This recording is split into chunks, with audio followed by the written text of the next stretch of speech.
Guys time देख सकते हो, आज इंडिया न्यूजीलैंड का मैच है हमारे अहमदाबाद में।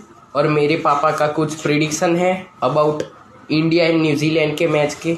तो पापा बोलिए कौन जीतेगा आज? India win. ओके, तो पापा का कहना है कि इंडिया जीत सकता है। और कुछ बताइए पापा। सूर्य है ना, सूर्य जो कैप्टन उसका राहुल है, नक्षत्र। ओके, तो कैप्टन है हमारा सूर्य कुमार, उसका राहु उसका नक्षत्र है। ओके, सो उसका नक्षत्र स्वामी राहु है आज। हाँ, और वो अपने नक्षत्र में लंघा डाल रहा है, उसका रंग है। तो इंडिया विन। इंडिया विन होगा आज, पक्का? हाँ। देख लो भाई टाइम।